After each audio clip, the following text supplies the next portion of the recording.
Good afternoon. My name is Rick Chapla. I'm a citizen and a resident of West Michigan. It's a place that I've lived and worked my entire life.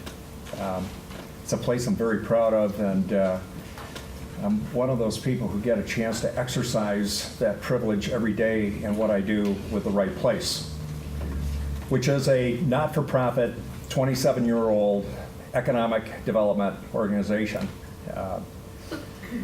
We have a board of directors of 35 persons who are the who's who of West Michigan. They're people that are C-level types of board members who are driven by competitive forces on a global basis and who transcend that global competitiveness to our organization. It's with that global perspective in mind that we are transforming ourselves as well to be a more competitive organization. When I started with Birgit Klaus as the president of the organization, Birgit has been the president of the organization for 25 years. I started 16 years ago. We were an organization of 7. Today we're an organization of 23.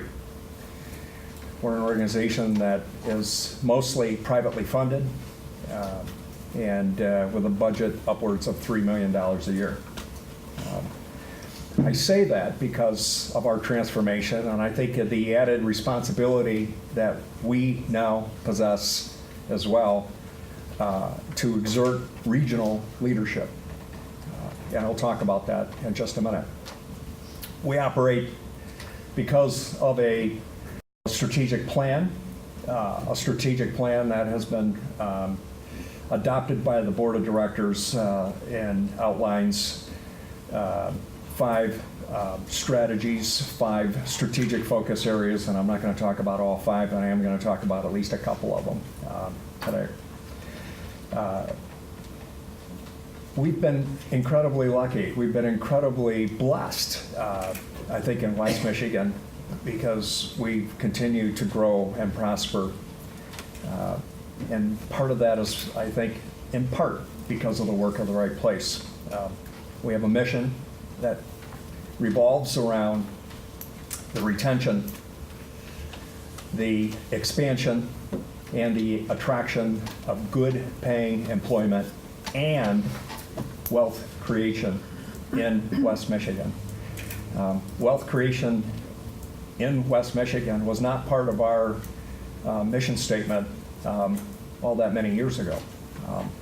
And as I indicated earlier, I think as we've emerged, as we've grown, as we've prospered, it's up to us. It's up to us to share those resources and provide a different type of leadership and direction to help the region prosper and increase in its competitiveness. Our strategic plan and a couple of focus areas, again, that I'll touch upon very quickly, and just to give you another insight into the ongoing work that we're doing. Ag business and food processing is huge. West Michigan is, again, blessed with an abundance of rich, beautiful soil, which leads then to a diversity of crops unmatched anywhere else in the rest of the state. I mean, that's just, we were given that soil. It's been capitalized to a large degree by ag business interests. We're fortunate it's an industry that's continued to grow, and the food processing side as well has continued to grow. I was in a different forum yesterday and I was talking about Kellogg. I mean, Kellogg 7 years ago didn't exist in Grand Rapids. They do now. Kellogg is a lot bigger than just Battle Creek. We're pretty proud of the fact that we helped with them with their acquisition of Keebler, their expansion, their significant expansion in Grand Rapids to take advantage of that abundance of readily available and good quality food. They're not alone. ConAgra has made its presence Gerber, for many of you, has been acquired by Nestle, is now part of another global trading partner, frankly. That's a very, very big sector that we pay a lot of attention to and affects a lot of our infrastructure, and which I'm not going to probably have time to talk about right now, but I probably will maybe in questions. Second area is life sciences and biomedical device expansion.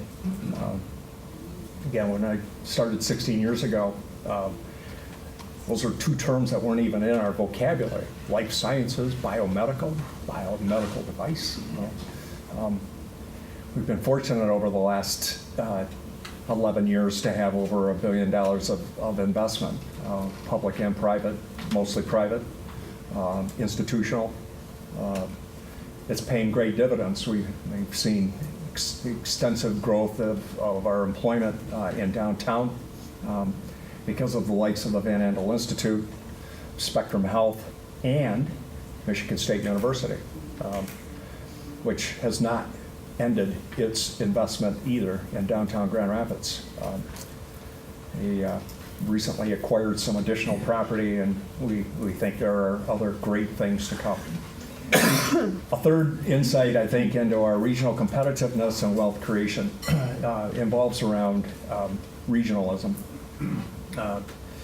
We are heading up a 13-county collaborative. We're the lead entity, along with the MEDC, on leading a regional collaborative, of which meets monthly. In fact, we have a meeting tomorrow. Some simple principles at work is taking and sharing best practices. Frankly, we're the big dog in the neighborhood, where we have a responsibility to share what we think are best practices that maybe because we've been bigger and better and longer standing than other organizations, we need to do that. And we are. And there are best practices, frankly, that we need to learn from those other smaller organizations as well. And we'll facilitate that. That's what we're doing. We're trying to standardize and increase the efficiencies associated with those economic development organizations. It isn't something that the state asked us to do. It isn't something that the MEDC asked us to do. It's what we started on, frankly, some years ago as a means of increasing our regional competitiveness and creating new wealth in the region. It's a task that we take very seriously. We try every day to run scared, but we also try to run competitively and innovatively. High standards, we have metrics as well. We have a board of directors that demands nothing less than perfection, as they demand the same of their organizations, and it transcends into the way we operate.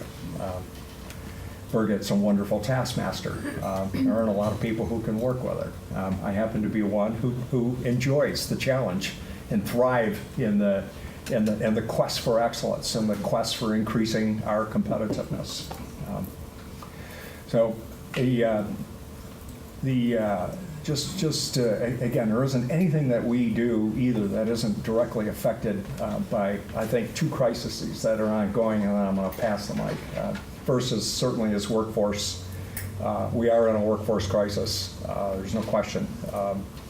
In West Michigan, and I don't care what sector it is, maybe with the exception of the life sciences, we seem to be having quite a bit of a success in importing a lot of rich talent from around the world because of the institutions that have invested so richly in downtown.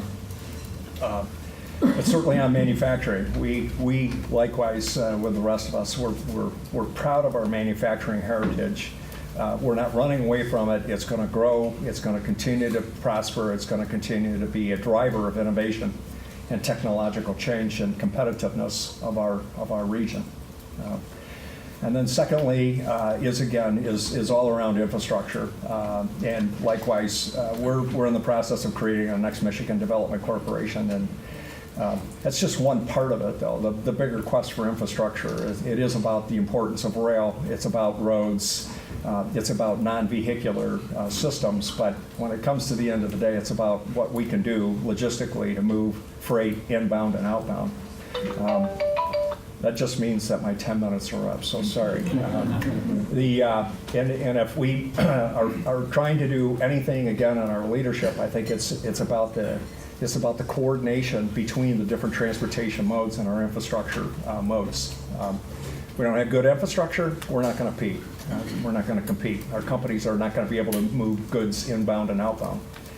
And lastly, my last statement, which is a challenge for all of us to remember, is purely and simply is that economic competitiveness in the 21st century will not recognize 18th century political boundaries. Think about it. Thank you.